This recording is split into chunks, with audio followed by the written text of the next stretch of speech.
A little earlier, I spoke to Senator Rubio from Tel Aviv and began by asking him about his trip to the region. Well, so many of the critical events that are happening in the world, of course, have been happening here for a long time, but especially now, if you look across the region at what's happening in Syria, certainly the Iranian threat throughout the region, of course, the Israeli-Palestinian peace process. So this was a good time to come and visit and talk to as many of our allies and friends in the region and learn a little bit more about these problems. And no matter how much you read or how much you watch, you're never going to be as well informed as you're going to be if you visit these places and have an opportunity to exchange ideas and get input. Do you think there are things which the United States should be doing, which the Obama administration isn't doing at the moment? Well, I think certainly the Syrian conflict is one that we need to be more engaged in. I've been saying that for a while, and I know it's difficult because the question is, who do we engage with? But what I can say to the world is that if we're not engaged, not just the United States but the West, then I think we can increase the chances that the outcome there is going to be a very negative. Certainly Assad remaining in power is not good for the world. Assad has been a top ally of Iran's ambitions for destruction and mayhem in the region. But in the aftermath of that, the worst case scenario would be a security vacuum or a government dominated by radical Islamists. So if we are engaged, the more involved we are, of course, the more influence we may have over not just who governs over Syria in the future, but what direction that they go. I know so you I think saw it's important for us to be more engaged and more involved. Hijab when you were in Jordan, but what do you mean by more engagement? Yes. Do you mean more military support or possibly even military involvement on the side of the rebels? Yeah, I mean, well, obviously, I don't think anyone's asking for the United States or the West to become militarily involved in terms of putting personnel on the ground. But I do think there's more we can do in terms of sharing intelligence with responsible actors within Syria. I think there's more we can do to capacitate a political leadership so that there can be a political transition when Assad falls. I think you have to have people that can govern in the short term towards a democracy. And I think, for example, one of the things we begin to explore is providing ammunition to the rebels. Not necessarily weapons. I think they've got as many weapons as they probably need, but they certainly need ammunition. And that's something that I hope policymakers will consider, because I do think that over the last few months, a more responsible group of actors have emerged in contrast to some of the more radical elements that are there on the ground in Syria. And we want them to be the strongest and most influential voices in a post-Assad Syria. And you're going to be seeing the Israeli leadership later on today. What more do you think that the United States can do against Iran and its nuclear program? Well, that's one of the things we hope to talk about, and that's the predominant issue right now, because not just for Israel, but for the region and the world, security is predominant. And you can see where Iran is trying to access a nuclear weapons capability because they see that as the ultimate insurance policy against their actions in the region in terms of people acting back against them. But I think there is more that can be done with economic sanctions, and we're going to talk about that a little bit. I think they need to continue to be increased. And we certainly would hate to see any sort of military involvement. We would much rather see a transition of some sort away from the direction that Iran is headed now. But what's most important of all is for Israel to know that the United States and the West is clearly in their corner, working with them on their security. And of course, this issue of Iran is predominant on that issue of their security.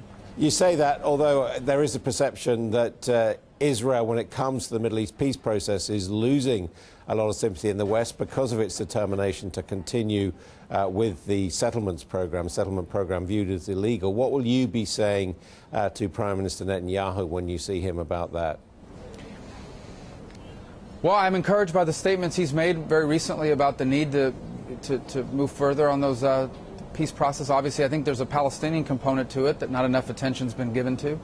You certainly need to have a partner in a peace process, and right now I think, unfortunately, the Palestinians are divided between Hamas and Fatah. But do you think the Israelis should hold building settlements? Well, look, that's a decision, obviously, that we'll need to learn more about, and that's a decision being made by Israelis. Is how that impacts the peace process is really what's relevant here. And the answer to it is I don't think that should exclude. I don't think the fact that there are Israeli developments going on in the West Bank, in Judea and Samaria, that should somehow stand in the way of restarting the peace process. I will say that it is difficult for Israel to engage in a peace process of the kind that everyone agrees we need if they feel as insecure as they do right now, and rightfully so. You see the instability in Egypt. You see what's happening in Syria. You have concerns about Lebanon and Hezbollah, and of course you have concerns about the Iranian ambitions. All these things make Israel much less secure, and it needs to look no further than the experience in Gaza a few years ago, where their unilateral retreat from Gaza led to rockets and attacks. Very often in the past, one could say that the United States had a kind of bipartisan approach to the Middle East, that there was agreement across the aisle on the approach on these key strategic questions. Do you think that still applies today? I do. I think there's enormous bipartisan support for preventing Iran's nuclear ambitions. There's enormous bipartisan support for Israel. There's going to be differences of opinion about tactically how to pursue these goals, but the goal of a peaceful Middle East where Israel is secure, where its neighbors are secure, where there's peace between them, where Iran does not have a nuclear capability, which, by the way, is a goal shared by most of the nations in this region as well. I think that's a strong bipartisan principle in the United States. I think where there might be some disagreement is on the tactics of how to bring these things about. Yeah, why has there been so much criticism coming from the Republican side of Chuck Hagel and his comments about the influence of Israel in American politics? Well, I think there's concern, again, going back to the insecurity that Israel feels in the region. I mean, I think adding to that insecurity would be a Secretary of Defense who's had statements in the past of the kind that he's had. I think that, and that's one of the reasons why. But I also think there's a temperament issue. I also think there's a judgment issue. The Secretary of Defense is not some obscure cabinet position. It's one of the most important cabinet positions that the president has, an appointment that he makes. And we certainly would not want a Secretary of Defense to make some of the comments that Senator Hagel has made in the past. Ultimately, he's had an opportunity in a hearing to address those comments. He's disavowed most, if not all of them. And that's a good thing. That's a positive thing. But some of my colleagues are not pleased with that. Ultimately, Senator Hagel's going to get his votes. We'll see how that turns out. The indications are he probably has enough votes to be confirmed.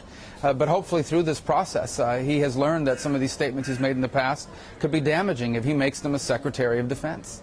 What about yourself? You're a senior member of the Foreign Relations Committee. You're a first-time senator, yet people keep on talking about you being a candidate in 2016 to the extent that they made a lot of fun of you over gulping a drink when you were responding to the State of the Union address. Is all this part of a kind of a lesson in statesmanship for you, gaining the experience that would make you a credible candidate in 2016? Well, first of all, I just have a natural interest in foreign policy. I have even before I was elected at the federal level. I serve on two committees that have jurisdiction over American agencies that deal with foreign policy. One is the Senate Intelligence Committee, and another is the Senate Foreign Relations Committee. And so this was a normal interest that I have. By the way, Florida is a state that's dramatically impacted by events around the world, whether it's the Western Hemisphere, the Middle East, or what have you. So it would be normal and natural for me to be engaged and involved in these issues.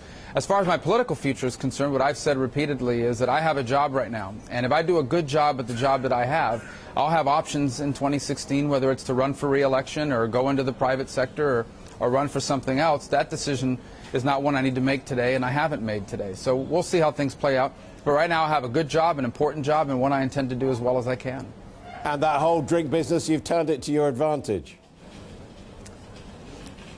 Yeah, I mean, look, I think it's just part of the course, as I could say. Luckily, I've been able to make it through this interview without needing any, but not if it goes much longer, I suppose.